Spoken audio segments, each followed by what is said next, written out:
Last week मैंने autism and homeopathy करके एक वीडियो डाला था और उसमें बोला था कि आगे ऑटिज्म एंड होम्योपैथी सीरीज में हम लोग अलग अलग होम्योपैथ लोग का इंटरव्यू लेके आएंगे कि ऑटिज्म में होम्योपैथी कितना कारगर हो सकता है, होम्योपैथी किस हद तक इसमें सूटेबल हो सकता है सिम्टोमेटिक ट्रीटमेंट करने के लिए। क्योंकि मैंने बोला है बहुत सारे वीडियोज़ में कि ऑटिज्म जो होता है उसका कोई एग्जैक्ट कॉज नहीं बता सकता कि किस वजह से हुआ है, तो इसलिए उसमें सिम्टोमेटिक ट्रीटमेंट ही चलता है, मेडिसिनल मैनेजमेंट बहुत कम ही। तो सिम्टम्स के अकॉर्डिंग जैसे ही बच्चे में आई कांटेक्ट नहीं है तो आई कांटेक्ट इंप्रूव करने के लिए, कमांड फॉलोइंग नहीं है, अंडरस्टैंडिंग नहीं है, सेंसरी प्रॉब्लम है, जो भी चीज़ें हैं उसके हिसाब से जैसे मैनेजमेंट हम लोग करते हैं वैसे ही ट्रीटमेंट में सब लोगों को होता है कि कुछ ना कुछ मेडिसिन चले, जिससे कि कुछ सप्लीमेंट के तौर पे ही चले या फिर कुछ उससे सपोर्ट मिले, न्यूरोलॉजिकल सपोर्ट मिले, तो वो हम लोग करते हैं। तो इसके लिए मैंने ऑटिज्म एंड होम्योपैथी सीरीज शुरू किया। इसमें अलग अलग होम्योपैथ लोग से इंटरव्यू का सेशन करने की बात कही गई थी, वो किसी कारणवश अभी नहीं हो पाया। कारणवश क्या, असल में मेरे पास थोड़ा समय का अभाव है और अभी पटना में 2 सेंटर हैं, एक नए सेंटर का प्लानिंग चल रहा है, तो उसके सेटअप वगैरह में थोड़ा अपने बिजी होना पड़ता है क्योंकि अपने हिसाब से उसको सेट करना होता है और दुनिया में जो भी चीज़ें चल रही हैं उससे थोड़ा सा अलग मेरा कॉन्सेप्ट चलता है। क्योंकि हमेशा से मेरा ये रहा है कि डिमांड बेस्ड ट्रीटमेंट नहीं करते हम, नीड बेस्ड ट्रीटमेंट करते हैं। तो अब आज बात करेंगे, आज का टॉपिक भी हमारा यही रहेगा कि डिमांड बेस्ड ट्रीटमेंट क्या होता है और नीड बेस्ड ट्रीटमेंट क्या होता है, या थेरेपी कहते हैं कि डिमांड बेस्ड थेरेपी और नीड बेस्ड थेरेपी।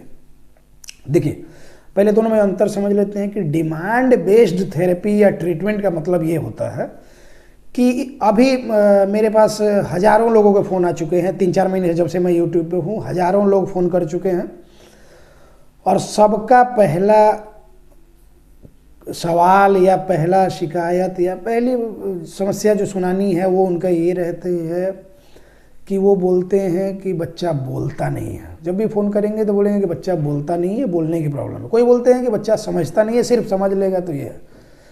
मतलब सबके बात से ये झलकता है कि उनके बच्चे को सिर्फ और सिर्फ बोलने की प्रॉब्लम है, वो हो जाए तो सब ठीक हो जाए।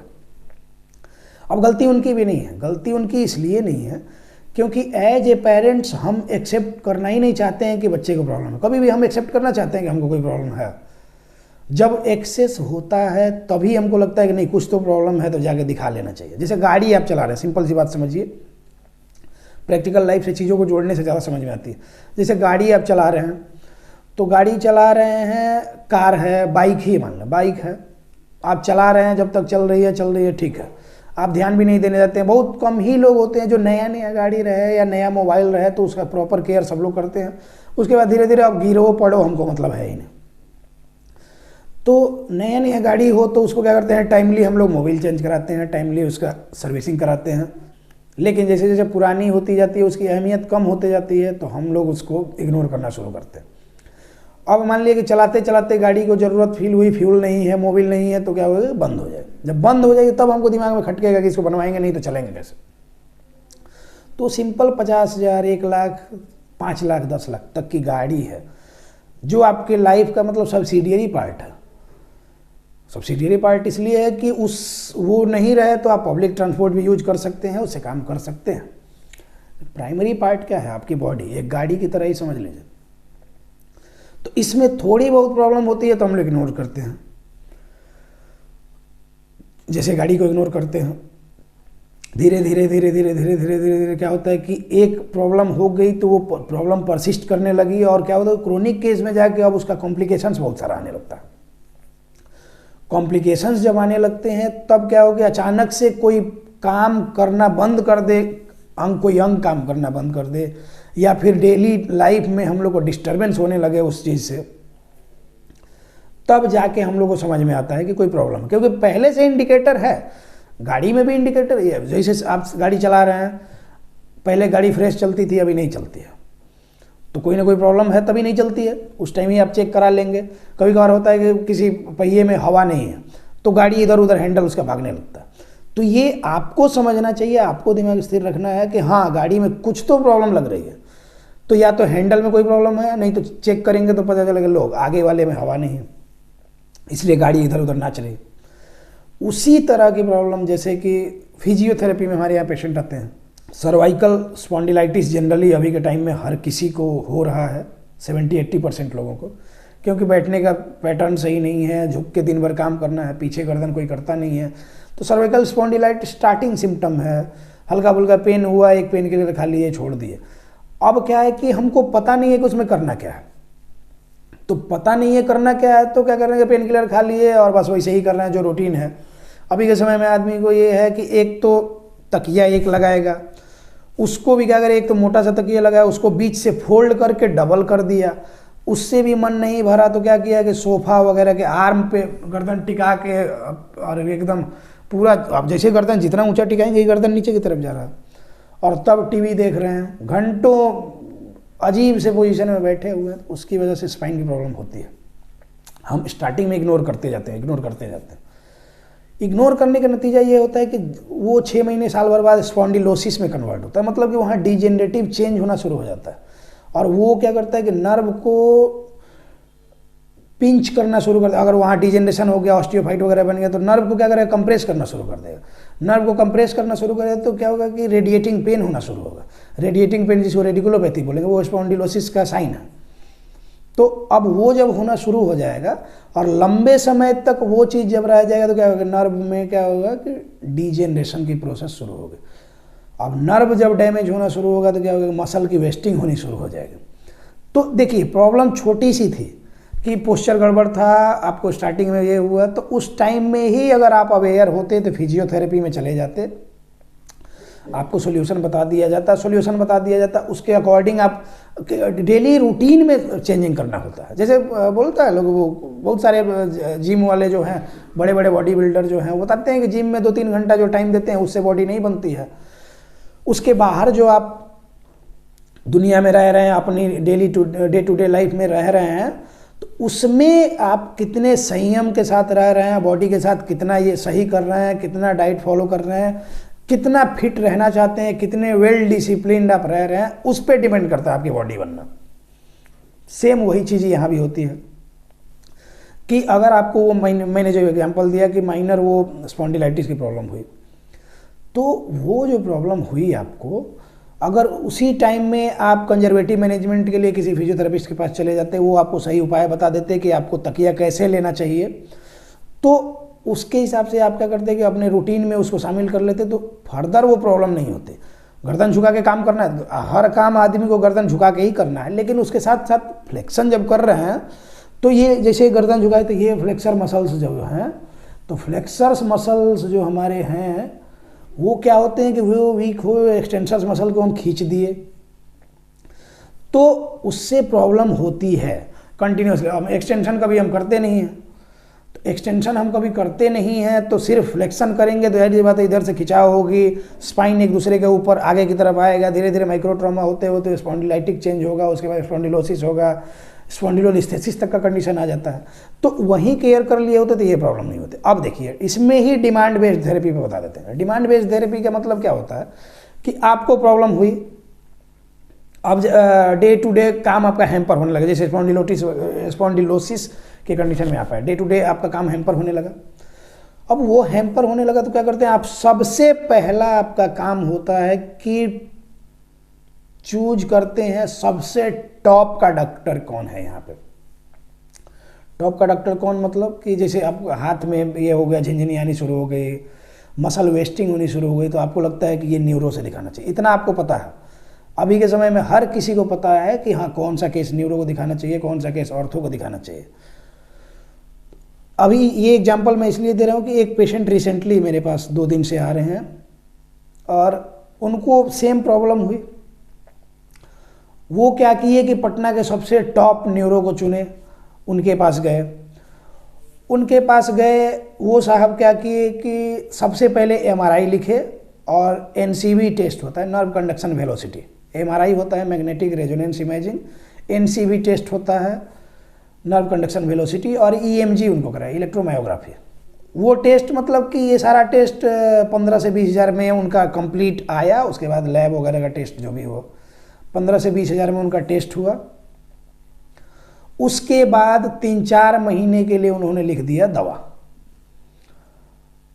और एक बात तो मैं दावे के साथ कह सकता हूं कि मॉडर्न मेडिसिन जो है ये कहीं से भी सॉल्यूशन के लिए है ही नहीं।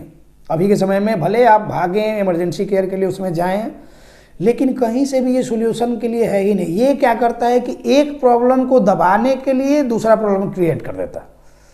जैसे आपने सुना होगा कि जैसे एक पेंसिल से लाइन खींचिए, बिना मिटाए बिना काटे उसको छोटा करना है, तो उसके सामने एक बड़ा लाइन खींच दीजिए।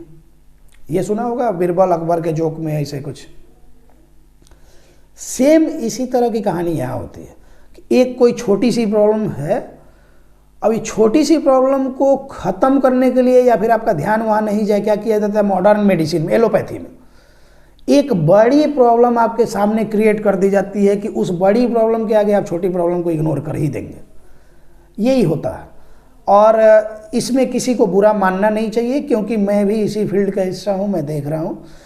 तो जिनको अगर मतलब कि लॉजिकल बात करनी हो, लॉजिकल अगर बहस करनी हो, या फिर पुराने ज़माने में शास्त्रार्थ होता था कि तर्क के साथ बातें करनी, तो आके मेरे साथ बात कर सकते हैं, इसमें कोई प्रॉब्लम नहीं। लॉजिकल बात, इलॉजिकल बातें नहीं, मतलब जो इस फील्ड से जुड़े हुए हैं उनकी बात मैं कर रहा हूँ।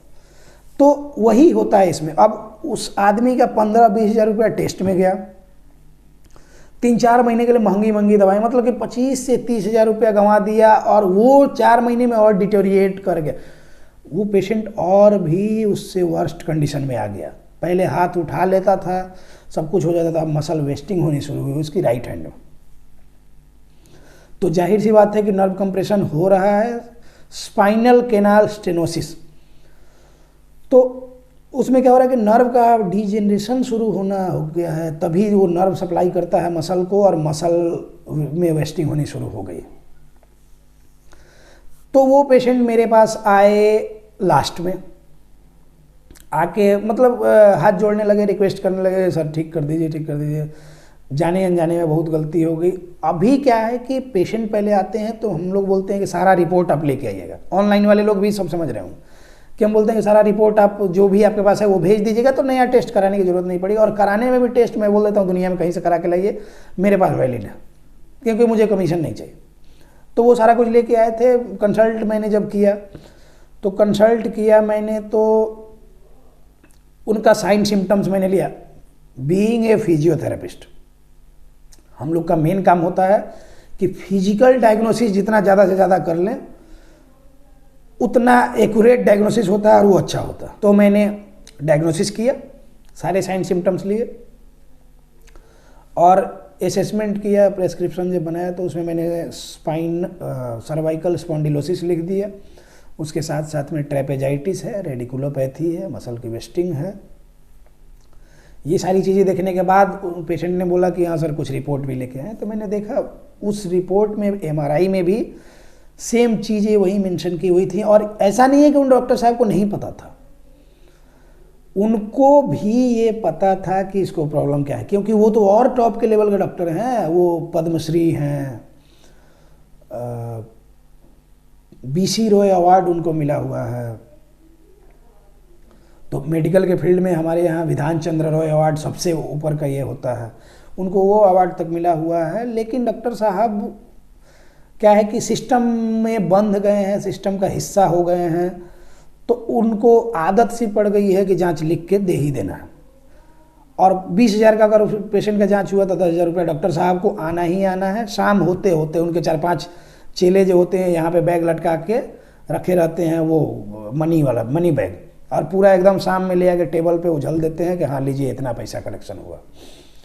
तो वो पता है क्या है कि वो किसी गरीब का पैसा है जो कि मतलब बिना मतलब उससे ये करके लिया गया है।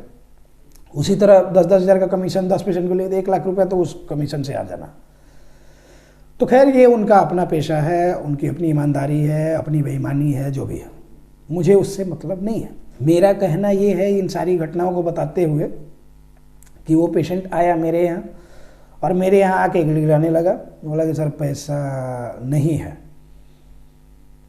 बहुत गरीब हैं, और आगे परिवार कैसे चलेगा समझ में नहीं आता है। हम ही एक लेबरर हैं, अब लेबरर हैं तो वो काम हम करते हैं, कैसे हम ये कर पाएंगे, परिवार चलाना है, ये करना है। जाने अनजाने जो गलती हुई माफ़ कीजिए। तो मैंने एक वर्ड उनको बोला, जाने अनजाने नहीं, जाने मतलब कि आपने जान के गलती करी है। मैंने बोला कि आपने फिजियोथेरेपी के बारे में नहीं सुना है, कंजर्वेटिव अप्रोच के बारे में नहीं सुना है? तो बोला कि सुना है।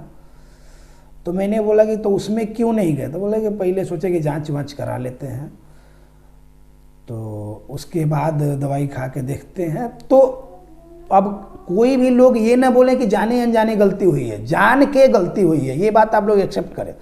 जान के भी आप, सिगरेट पीने वाले को पता है कि सिगरेट पिएंगे तो नुकसान होना है, लेकिन फिर भी वो पीता है, तब कहे कि जाने अनजाने जो गलती हुई उसकी वजह से COPD हो गया, तो वो थप्पड़ खाने वाला काम कर रहा है। उसको पता है कि वो लेगा, लंग्स डैमेज होगा, COPD की प्रॉब्लम होनी ही है, आज नहीं होगी कल होगी, लेकिन होगी।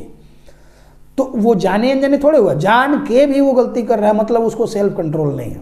इसी तरह 90% केसेस में पेशेंट लोग को पता है कि यहाँ जाना है, लेकिन फिर भी क्या करें कि इनको टॉप का डॉक्टर चाहिए। टॉप का डॉक्टर को मैं बोलता हूँ उसके पास समय ही नहीं है आपको समझने का, आपको सुनने का समय नहीं। आप बोल रहे हैं, वो लिख रहा है, हो गया, जाइए ये जांच करा के लेके आइए, फिर देखते हैं। और जो डॉक्टर आपको सुनता नहीं है, आप समझ लीजिए कि वो कभी आपका सोल्यूशन नहीं कर सकता। एक ही लाइन में समझ लीजिए। तो उन्होंने बोला कि जाने अनजाने में गलती है। मैंने बोला नहीं, जान के गलती हुई है। और रही बात कि आप लोग सारा पैसा जब लुटा देते हैं, सब कुछ खत्म कर देते हैं, तब आते हैं रिहैबिलिटेशन में। रिहैबिलिटेशन में मतलब कि कंजर्वेटिव मैनेजमेंट में, फिजियोथेरेपी हो, ऑक्यूपेशनल थेरेपी हो। क्योंकि ऑक्यूपेशनल थेरेपी और चाइल्ड रिहैबिलिटेशन में भी जो लोग आते हैं, तो जनरली क्या होता है कि ये डॉक्टर वो दवाई दिया, ये खिलाइए, वो खिलाइए, इतने दिन बाद फिर लेके आइए, फिर असेसमेंट करेंगे। किसी से टाई अप किया है, किसी नॉन टेक को रख दिया है, एक सेंटर अपना खोल दिया है कि हाँ वहाँ जाइए, कुछ कुछ खिलाएगा, ये एक्टिविटी कराएगा, ये करेगा। और फिर वो क्या करेगा कि फिर जैसे उससे पूछने जाएगा कि इतने दिन से आपके यहाँ आ रहे हैं, बच्चे में कुछ इंप्रूवमेंट नहीं हुई, सेंसरी इशू है ही, तो वो कहेगा फिर से डॉक्टर साहब से जाकर मिल लीजिए, फिर से 10-15 हज़ार का जांच और प्रोसेस चलेगा। ये क्रम चलते रहता है, ये एक साइकिल है और ये साइकिल चलते रहता है, चलते रहेगा। अवेयर अगर आप लोग नहीं होंगे तो हम लोग अवेयर करके क्या ही करेंगे। हम इसी फील्ड के हैं, कितना किसी से बगावत नहीं ना करेंगे, अपना काम करेंगे, ऑनेस्टली काम करेंगे। वो हम कर रहे हैं, ये हमको पता। तो अब यहाँ पे आके आप बोलते हैं कि पैसा नहीं है, तो ऐसे लोगों के लिए हमदर्दी क्यों दिखाएं हम? आप बताइए कि जो डायरेक्टली आ गए, मैंने बोला है बहुत सारे वीडियो में कि जिनके पास पैसा नहीं है आके हमसे क्लियरली बोल देंगे मेरे पास पैसा ही नहीं है। वो हम आपको देखेंगे, आपसे 10 मिनट बात करेंगे तो आपका माइंड रीड कर लेंगे, तो उससे हमको समझ में आ जाएगा कि आपके पास पैसा है कि नहीं है। आपके पास पैसा नहीं है, फ्री ऑफ कॉस्ट ट्रीटमेंट आपको हम देंगे, ये कंफर्म है। लेकिन अब क्या है कि आपने पहले ही 50,000 रुपये का कहीं जांच और दवाई खा के आप आए हैं, अब आके बोलें कि पैसा नहीं है, तो आपकी एक भी बात हम नहीं सुनेंगे। ये मेरा काम है, सिर्फ पब्लिक सर्विस के लिए ही नहीं है, मेरा ये प्रोफेशन है, कैरियर मैंने इसी फील्ड में बनाया है। मेरे पास 10 लोग मेरे कलीग्स हैं, उनको काम करते हैं तो उनको पेमेंट देना होता है या रेंट देना होता है। इसके अलावा बहुत सारा खर्च होता है, पब्लिसिटी है, मार्केटिंग है, जो भी चीज़ें करनी होती है। मैं फिजिकल मार्केटिंग में नहीं करता, हालांकि मार्केटिंग में मुझे भरोसा नहीं है। जेन्युइन बातें अगर करते हैं, जेन्युइन काम आप करते हैं, तो वर्ड ऑफ माउथ जो होता है उससे ही पब्लिसिटी हो जाती है आपकी। लेकिन ये सारी चीज़ें मैनेज करने के लिए महीने का लाखों चाहिए होता है, मैनेज करने के लिए, सैलरी से लेकर रेंट से लेकर सब कुछ। तो मुझे भी ये सारी चीज़ें मैनेज करनी है, तो उसके लिए पैसा चाहिए ना। और मैं बार बार बोलता हूँ कि सूर्यकांत त्रिपाठी निराला मैं नहीं, उनकी तरह महान नहीं हूँ कि लग रहा है कि सामने वाला जानबूझ के विक्टिम कार्ड प्ले करके मेरे से हेल्प ले रहा है और फिर भी मैं उसको किए जा रहा हूँ। तो वो संत टाइप आदमी उन लोग होते हैं। हम लोग क्या है कि कलयुग से जुड़े, उन लोग भी कलयुग में थे लेकिन जुड़े हुए हैं, और क्या है ना कि दुनिया को समझते हैं। तो दुनिया अगर ज़्यादा सीधा हो जाए तो लोग बुड़बक समझने लगते हैं, तो उस तरह के भी नहीं है। हाँ, इंसानियत है, इंसानियत के नाते जितनी चीज़ें मेरे से हो सकती है मैं सारी चीज़ें करता हूँ। तो ये उन पेशेंट के कॉन्टेक्स्ट में मैं बात कर रहा था कि उन्होंने ऐसा बोला, मैंने बोला ठीक है आपको कुछ पेमेंट कम कर दिया जाएगा, लेकिन ये कभी मत बोलिएगा कि अनजाने में गलती हुई, जानबूझ के आपने किया है और आगे से ध्यान रखिएगा और 10 लोगों को और अवेयर कीजिएगा कि इस तरह की प्रॉब्लम हो तो डायरेक्ट फिजियोथेरेपी में जाएं, ना कि इधर उधर डॉक्टर साहब लोग के यहाँ के चक्कर लगा। तो खैर उनको मैंने समझाया, अभी 2 दिन उनका मात्र ट्रीटमेंट हुआ है और वो फील कर रहे हैं कि मतलब थोड़ा सा इम्प्रूवमेंट तो वो होनी है। मैं जिस पेशेंट में हाथ लगाता हूँ तो 99% तक की गारंटी है, गारंटी क्या कह सकते हैं कि मतलब 99% तक अपना देने की कोशिश करता हूँ और वो पेशेंट में इम्प्रूवमेंट होनी है, क्योंकि ऑनेस्टी है अपने पास, और ऑनेस्टी है तो जाहिर सी बात है कि उसमें कुछ होता है, ईश्वर की कृपा होती है, उसकी वजह से इम्प्रूवमेंट होती है। अब वापस आ जाते हैं टॉपिक पे, डिमांड बेस्ड थेरेपी और नीड बेस्ड थेरेपी पे। डिमांड बेस्ड थेरेपी मतलब कि आप आए और बोले, किसी भी सेंटर में गए, बोले कि बच्चे को ये प्रॉब्लम है, बोलता नहीं है, आप सर हम स्पीच थेरेपी के लिए आए हैं। जिस सेंटर पे आप गए वो क्या है कि उसको फील्ड में टिकना है तो उसको कुछ भी उल जुलूल करके अपना सेंटर चलाना है। जनरली 90% लोग ये कर रहे हैं। तो आपने बोला कि हमको स्पीच थेरेपी चाहिए, आप क्या करेंगे कि आप यही बताएंगे ना कि समझ लेता है, जो चीज़ें कहते हैं कर लेता है, लेकिन बोलता नहीं है। तो जिस सेंटर पे लेके गए हैं अगर वो सही में पढ़ा लिखा है, सही में स्किल्ड है, सही में एक बढ़िया प्रोफेशनल है, तो वो क्या करेगा, प्रॉपर पहले डायग्नोसिस असेसमेंट करेगा अपना, उसके हिसाब से आपको समझाएगा और तब उसके हिसाब से प्लान बनाएगा कि नहीं इसमें अभी सेंसरी इंटीग्रेशन की नीड है, या फिर ऑक्यूपेशनल थेरेपी की नीड है, या फिर स्पीच थेरेपी की नीड है, या फिर स्पेशल एजुकेशन की नीड है, या फिर इसको साइकोलॉजिकल काउंसलिंग ही सिर्फ चाहिए, या फिजियोथेरेपी की नीड है। मतलब जो भी चीज़ें हैं वो पहले डायग्नोस करेगा, एसेस करेगा, उसके बाद वो जो बताएगा तो वो सही चीज़ होती है, वो सही चीज़ होती है। उसके हिसाब से आपको या तो मान लेना चाहिए। तो अगर वो सही से पढ़ा लिखा है और आपके बच्चे को लेके और अपने प्रोफेशन को लेके ऑनेस्ट है तो वो सही चीज़ें ही बताएगा। जैसे मैं क्या करता हूँ कि कोई भी पेशेंट आते हैं बोलते हैं कि ये प्रॉब्लम है, तो उनसे मुझे मतलब नहीं है, उनकी बातें मुझे सुननी है, लेकिन अपने हिसाब से जांच करना है। बिना जांचे, जांच करना मतलब कि वो MRI नहीं कि 4000 कमीशन आ जाए, वो जांच नहीं, मतलब कि प्रॉपर असेसमेंट जो हम लोग करते हैं वो सारी चीज़ें बच्चे को देखना होता है। इसलिए मैं बोलता हूँ कि असेसमेंट में मैं कम से कम 1 सप्ताह का समय लेता हूँ। बच्चे को रेगुलर ट्रीटमेंट में भी रख दिया जाता है। आपको ये नहीं कि 1 सप्ताह का पूरा पैसा आपका वेस्टेज जाएगा, नहीं, आप थेरेपी में भी जुड़ जाते हैं। 7 दिन का 2800 रुपया होता है और 1000 रुपया असेसमेंट का, मतलब 3800 में आपको सारी चीज़ें मिल जाती हैं। तो उसमें प्रॉपर असेसमेंट हो जाता है। तो वो चीज़ें मैं करता हूँ। तो वही जहाँ भी आप जा रहे हैं तो वहाँ बोलते हैं कि इसको स्पीच थेरेपी चाहिए। अब क्या किया, सेंटर वाले ने देखा कि अगर इसकी बात नहीं मानते हैं तो ये भाग जाएगा, तो उसके लिए क्या किया कि वो देख रहा है कि नहीं इसमें स्पीच थेरेपी की नीड नहीं है, फिर भी क्या कर रहा है, डिमांड बेस्ड थेरेपी के लिए स्पीच थेरेपी में डाल दिया, क्योंकि आपने डिमांड किया था और आपके मन के हिसाब से वो चल रहा है कि आप भाग मत जाइए उसके यहाँ से, नहीं तो फिर क्या होगा कि महीने का 10-12 हज़ार का लॉस हो जाएगा। और जो आदमी आपकी सही और गलत हर बातों में सहमत होता है, वो चाहे आपका दोस्त, सो कॉल्ड दोस्त क्यों नहीं हो, वो आपके लिए बहुत ही डेंजरस है। ये बातें आप समझ के रखिए। साइकोलॉजी के हिसाब से, दुनियादारी के हिसाब से वो आपके लिए बहुत ही डेंजरस है, क्योंकि जो बात आप बोलते हैं उसमें ही हामी भर देता है, क्योंकि वो प्रॉपर केयर नहीं करता है, क्योंकि वो विरोध नहीं कर रहा। हर बात में आपका ये कर, आप गलत भी बातें बोल रहे हैं तो क्या कर रहे हैं कि वो बोल रहे हैं हाँ ठीक है ठीक है ठीक है, करो करो करो करो करो, मतलब कि उसको रियली में किसी तरह का आपसे मतलब है नहीं, वो केयर करता नहीं है। आप फंस भी जाएंगे किसी सिचुएशन में तो बोलेगा कि हम तो बोले थे कि नहीं करने के लिए, या फिर तुम्ही को अपने तेज बनना था। तो ये सारी चीज़ें होती हैं। तो जो आदमी हर बात में ही, सही बात में तो एग्री कर रहा है, अच्छी बात है, गलत बात में भी एग्री कर जा रहा है, वैसे लोगों से दूर रहिए। ये 90% लोग यही कर रहे हैं कि जो बात आपने बोली उसी में वो एग्री करके वही चीज़ों में डाल दिए। और तब आप लोग बोलते हैं कि 6 महीने से जा रहे हैं स्पीच थेरेपी में, स्पीच भी नहीं आया और सेंसरी प्रॉब्लम तो उसमें है ही है। तो 6 महीने बाद आपको समझ में आता है। तो एक्सेप्टेंस आप लोग खुद ले आइए, अपने में एक्सेप्टेंस लाइएगा कि बच्चे को हाँ ये भी प्रॉब्लम है, तो क्या होगा कि जल्दी सुधार होगा। अगर मेरे में लगता है कि मेरे में प्रॉब्लम है, तो अगर मैंने एक सेल्फ क्रिटिक अब जब खुद का बन जाऊंगा तो काफ़ी सुधार हो जाएगा।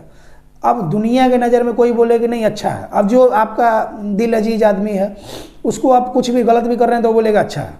जैसे होता है कि आप कुछ भी कर रहे हैं कि कोई कपड़ा पहन ले, कुछ भी ये कर ले, माँ को दिखाएं तो बोलेगा हाँ अच्छा है अच्छा। कोई आपका दिल अजीज आदमी है, ज़्यादा करीबी है, उसको बोलिएगा कि हाँ ये ठीक लग रहा है तो हाँ अच्छा अच्छा। वो बस एक क्या है कि एक प्यार में है आपसे, वो इसलिए बोल दिया अच्छा। कुछ लोग को मतलब नहीं है इसलिए बोल दिया, गलत चीज़ें भी है तो उसको बोलेगा हाँ अच्छा अच्छा। तो वही चीज़ें हो रही हैं क्या कि आपने वो बोला, उसने उसमें डाल दिया, 5-6 महीने आपका निकल गया। अब जिसमें सेंसरी इश्यूज थे, जिसमें सेंसरी इंटीग्रेशन की नीड थी, जो बच्चा फोकस नहीं कर रहा था, जो कंसंट्रेटेड नहीं हो रहा था, आपको लगता है कि उसमें स्पीच आ जाएगी स्पीच थेरेपी करने से? बिल्कुल नहीं। 6 महीना आपका वेस्ट हुआ, समय भी गया, पैसा गया, आ जाएगा, समय गया नहीं आएगा। तो ये बात आप लोग ध्यान रखें। तो डिमांड बेस्ड थेरेपी यही होता है कि आपने जो डिमांड करी थेरेपी सेंटर वाले ने वही दे दे, वो डिमांड बेस्ड थेरेपी। अब आइए नीड बेस्ड थेरेपी पे। नीड बेस्ड थेरेपी क्या होता है कि आप आए, मैंने असेसमेंट किया, उसके हिसाब से मैं प्लान करूंगा कि आपको क्या करना है। आपको सूट करे तो आइए, नहीं सूट करे तो दुनिया पूरी खुली हुई है, जाइए। तो ये होता है नीड बेस्ड थेरेपी। अब नीड बेस्ड थेरेपी का फायदा क्या क्या है? नीड बेस्ड थेरेपी का फायदा ये है कि डिमांड बेस्ड थेरेपी करने के लिए तो आपने सजेस्ट किया, मतलब कि सेल्फ डायग्नोसिस भी आपने किया, सेल्फ ट्रीटमेंट भी आप सजेस्ट कर रहे हैं कि ये चीज़ें होनी चाहिए इसमें, तो फिर मेरा वहाँ कोई रोल होता नहीं है। तो क्या है कि आप सेल्फ हेल्प सर्विस भी ले लीजिए। आइए, मेरे यहाँ सेंटर है, जितना सामान आपको चाहिए आप गूगल और यूट्यूब से देख ही लिए होंगे, विकिपीडिया एक्सपर्ट्स लोग का वीडियो कि ये सामान चाहिए, ये सामान चाहिए, ये सामान चाहिए, आप हमसे मांगिए, वो सारी चीज़ें हम आपको देंगे। एक पटना में कॉन्सेप्ट है ओपन किचन ऑन रेंट करके, मतलब वो किचन पूरा एकदम खूब बढ़िया लग्जरी टाइप बना के दिया हुआ है आपको, मॉड्यूलर किचन दे रहा है, पार्टी वार्टी के लिए हॉल दे रहा है, खूब अच्छा ये करके।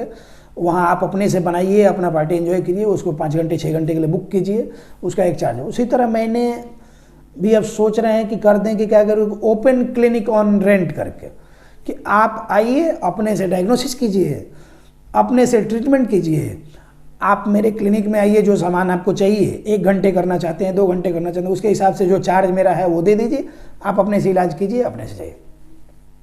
ये सोच रहे हैं शुरू करने, क्योंकि जिस तरह के लोग आ रहे हैं उसके हिसाब से तो लग रहा है यही करना चाहिए। तो उसमें होता क्या है कि नीड बेस्ड थेरेपी में कि हम डायग्नोस जब करेंगे ना, तो डायग्नोस करेंगे तो एक प्रॉपर ट्रीटमेंट प्रोटोकॉल बनाएंगे, उसके अकॉर्डिंग आपको बता देंगे कि हाँ इतना दिन में लगभग इतना इम्प्रूव कर जाएगा। तो उस हिसाब से हम काम करेंगे, क्योंकि वहाँ मेरा अप्रोच लग रहा है, आपका अप्रोच नहीं लग रहा, आपका दिमाग नहीं लग रहा। और आपको भी गाइड करेंगे कि घर में क्या चीज़ें करें। जैसे मैंने बोला कि जिम में 2 घंटे बिताते हैं, उससे बॉडी नहीं बन रही है, आप 22 घंटे घर में क्या कर रहे हैं, उससे बॉडी बन रही है। घर में किस तरह का डाइट फॉलो कर रहे हैं, किस तरह के मतलब स्ट्रिक्ट किस तरह का ये है, वेल डिसिप्लिन्ड है कि नहीं है, उन चीज़ों पे। उसी तरह जैसे 1 घंटे क्लिनिक में रहने से बच्चे में इम्प्रूवमेंट नहीं होनी है, वो एक गाइडलाइन दिया गया, एक पाथवे उसको दिया गया कि हाँ भाई ये ट्रैक में तुमको नहीं जाना है, इस ट्रैक में तुमको जाना। तो जो मेन स्ट्रीम से वो हटा हुआ है उसको फिर से मेन स्ट्रीम में बसाने का काम हम लोग कर रहे हैं, लेकिन उसके लिए घर पे कोऑपरेशन चाहिए। तो नीड बेस्ड थेरेपी के तहत यही आता है कि ये सारी चीज़ें हम आपको बताएंगे कि आपको घर पे क्या क्या चीज़ें करनी है, उसके हिसाब से आप फॉलो करेंगे, तब आपके बच्चे में इम्प्रूवमेंट होगी। और ये 100% बोले, हाँ 100% गारंटीड है कि इम्प्रूवमेंट होगी। सिर्फ पैसे से इलाज नहीं हो सकता। रेगुलर सेशन मतलब कि महीने का 30 सेशन आपको देंगे तो 15,000 रुपया आप हमको देंगे, मेरे लिए बहुत अच्छा है। सिर्फ ऑफिस में या घर पे बैठना है, ऑनलाइन कनेक्ट हो जाना है और उतना पैसा मिल जाना है सिर्फ एक पेशेंट से। इस तरह के 10 लोगों को मैंने जोड़ लिया तो 1.5 लाख रुपए का महीना मेरा बैठे बैठे हो गया। उसके अलावा फिजिकल तो मेरा जो चल रहा है वो तो चल ही रहा, लेकिन उससे क्या होगा मैडम कि फ़ायदा आपका कुछ नहीं होना है। जो चीज़ें मैं आपको बताऊंगा उसके लिए आपको समय देना ही होगा, आपको जुड़ना ही होगा, वो समझनी होंगी चीज़ों को, और तो उसके हिसाब से अप्लाई करना होगा बच्चे में। तो वो चीज़ें जो मैं बताऊंगा कि हाँ आप एक बीड्स लेके लगाइए या फिर ये चीज़ें कीजिए, जितनी भी चीज़ें मैं बताता हूँ, तो वो कहाँ तक सही होगा। कुछ दिन के बाद आप भी बोर हो जाएंगे, मैं भी बोर हो जाऊंगा कि यार ये चीज़ें एक ही चीज़ें रोज़ रोज़ करनी ठीक नहीं है।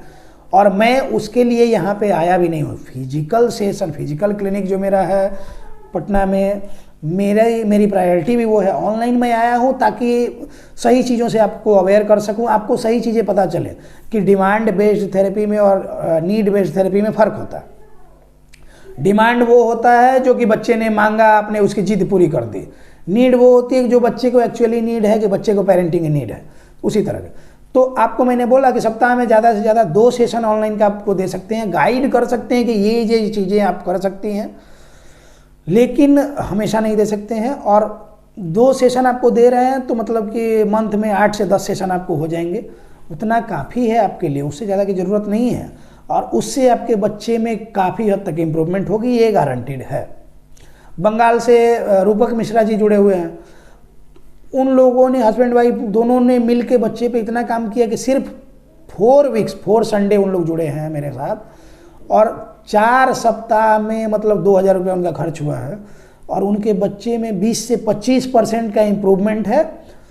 उनसे मैं पूछ लूँगा, जिनको बात करनी होगी बात कर सकते हैं, उनका नंबर मैं शेयर कर दूँगा। 20 से 25% इम्प्रूवमेंट है। मैंने सिर्फ बातें उनको बताई हैं, किया उन्होंने खुद है, मैंने नहीं किया। तो ये बातें आप जितनी जल्दी समझ लेंगे उतने अच्छे। आप 10 सेशन बाहर में लगा लें, लेकिन अगर आप अपने बच्चे पे काम नहीं कर रहे हैं घर पे, तो आपके बच्चे में इम्प्रूवमेंट नहीं होनी है। ये मैं लिख के दे सकता हूँ। एक धनबाद से लेडी हैं वो, और उनके हस्बैंड हैं रेलवे में हैं, और वो टीचर हैं, तो अभी छुट्टी लेके बैठी हुई हैं बच्चे के लिए। तो वो भी ऑनलाइन सेशन में जुड़ी हुई हैं। जितनी पंक्चुअल वो हैं, उनके बच्चे को थोड़ी प्रॉब्लम है, लेकिन कुछ समय के बाद बच्चे में काफ़ी इम्प्रूवमेंट हो जानी है। उन लोग ऑनलाइन सेशन में जुड़े हुए थे, उसके बाद उन लोगों के पास कुछ समय बचा हुआ है, तो उन लोग बोले कि सर ऐसा करते हैं कि हम लोग पटना ही आ जाते हैं, जब तक छुट्टी में हैं तब तक आपके यहाँ ज्वाइन कर लेते हैं। मैंने बोला कि 3 से 4 महीने आप फिजिकल सेशन ले लीजिएगा, तो क्या होगा कि बच्चे में काफ़ी हद तक इम्प्रूवमेंट हो जाएगी। तो उन लोगों ने बात को समझा है, क्लिनिक देखे, पेमेंट किए, वो लोग चले गए कि कुछ दिन बाद, मकर संक्रांति के बाद आएंगे। तो उस तरह के लोग हैं। नेपाल से एक मैडम हैं, वो जुड़ी हुई हैं हमारे साथ ऑनलाइन सेशन में। उन्होंने बोला कि जैसे ही ठंडी खत्म होती है तो हम 3-4 लोग हैं आपके यहाँ आएंगे। उसके बाद कुछ पटना के लोग हैं, बेंगलोर में रहते हैं, कोई हैदराबाद में है, कोई कहीं है, कोई कहीं है। तो यहीं के लोग बोलते हैं कि पटना में इस तरह की सुविधा है, इस तरह के लोग हैं, हमको पता नहीं था। तो मैंने देखिए, मैंने बीइंग ये ह्यूमन और बीइंग इंसान कहना ज़्यादा अच्छा हो, मैंने सच बोलना होता है, हमेशा ईमानदारी से काम करना होता है। मैंने बोला कि 3-4 महीने पहले मुझे ही खुद के बारे में पता नहीं था कि ये जो चीज़ें मैं अभी शुरू कर रहा हूँ इसका क्या इम्पैक्ट होगा, किस तरह से लोगों पे जाएगा, लोग इसको लेंगे, पॉजिटिवली लेंगे, नेगेटिवली लेंगे। लेकिन हज़ारों लोगों का मैसेज और कॉल आया। सब लोगों ने सबसे पहले फ़ोन करते ही एक बात ये बोली है कि सर बहुत सारे वीडियोस देखे, बहुत सारे चैनल्स देखे, लेकिन आप जितना जेन्युइन कट टू कट बात करते हैं, टू द पॉइंट बात करते हैं, उतना जेन्युइन बात करने वाला एक भी चैनल नहीं है, एक भी डॉक्टर नहीं है। तो बस समझ लीजिए कि इससे ज़्यादा मुझे कुछ चाहिए ही नहीं, इससे ज़्यादा खुशी की बात और कोई है ही नहीं कि जो काम मैंने शुरू किया वो भीड़ से थोड़ा सा अलग अपने आप होते गया। तो इसलिए अब मैं और ईमानदारी से काम करूँगा। अब क्षमा इसलिए चाहूँगा कि मेरे पास समय का थोड़ा अभाव है, क्योंकि 2 सेंटर्स और शुरू करने हैं और उसके लिए काम चल रहा है, तो थोड़ा मेरे हिसाब से अपना ये होता है। तो वो बिना मेरे रहे, मुझे परफेक्शन की प्रॉब्लम आप बोल सकते हैं, अब इसको अच्छी चीज़ें बोल सकते हैं, आप प्रॉब्लम बोल सकते हैं, लेकिन परफेक्शन की प्रॉब्लम तो है कि हर काम में मुझे परफेक्शन चाहिए होता है। और जब तक मेरा माइंड प्रिपेयर नहीं रहेगा मैं वीडियो बना नहीं पाऊंगा, तो परफेक्ट वीडियो नहीं होगा। बहुत बार मैंने बड़े बड़े लंबे लंबे वीडियो 50 मिनट 60 मिनट का वीडियो बनाया और डिलीट कर दिया, क्योंकि मुझे वो परफेक्ट नहीं लगा। तो सेल्फ क्रिटिक हो जाएंगे तो काफ़ी चीज़ें आप में सुधार होने लगेंगी। तो इतने सारे लोगों का जो मैसेज और कॉल आया, तो उससे लगा कि नहीं, लोग बहुत ही नीडी हैं, उनको सही चीज़ें जाननी चाहिए, वो मतलब कि उसके लिए अवेयर करनी चाहिए। लोग एक्साइटेड हैं, लोग सीखना चाहते हैं, लोग समझना चाहते हैं इन दोनों में फ़र्क, कि हाँ एक डिमांड बेस्ड चीज़ें क्या होती हैं, नीड बेस्ड चीज़ें क्या होती हैं। और जो अभी 90% चीज़ों में बरगलाया जा रहा है, ये टेस्ट करा लीजिए, वो टेस्ट करा लीजिए, जबकि रिपोर्ट निगेटिव ही आना है, पॉजिटिव नहीं आना है। आपका MRI करा दिया, उसमें कुछ नहीं आया, कुछ नहीं आया, क्योंकि ये बस सिर्फ सोशल कम्युनिकेशन की प्रॉब्लम है, बिहेवियरल प्रॉब्लम है। कहाँ आएगा वो, ब्रेन में कुछ थोड़ी घुसेगा उसमें। एपिलेप्सी वगैरह का कंडीशन होता है तो उसमें EEG वगैरह कराया जाता है, लेकिन जनरली मैं देख रहा हूँ कि ऑटिज्म वाले बच्चे जाते हैं, उनमें MRI EEG वगैरह करा ले, तो मतलब नहीं बनता है। मतलब ये है कि उन लोग बस पैसे के लिए कर रहे हैं कि परसेंटेज आएगा, ये आएगा, वो आएगा। तो यही सारी चीज़ें हैं। तो अब उम्मीद करते हैं कि आपको सारी बातें समझ में आ गई होंगी। मैंने बहुत सारे टॉपिक को इधर उधर जाके ये कर लिया, क्योंकि मेरा वीडियो स्क्रिप्टेड होता नहीं है। स्क्रिप्टेड नहीं होता इसलिए झूठ नहीं मैं बोल पाता, मैं झूठ बोल नहीं पाता। भले थोड़ा सा अटकता हूँ, थोड़ी देर के लिए मैं ये करता हूँ, एडिटिंग में हो सकता है कि वो पार्ट कट जाए, कभी कभी वो पार्ट रह भी जाता है कि कौन बार बार उतना समय लगाए एडिटिंग में।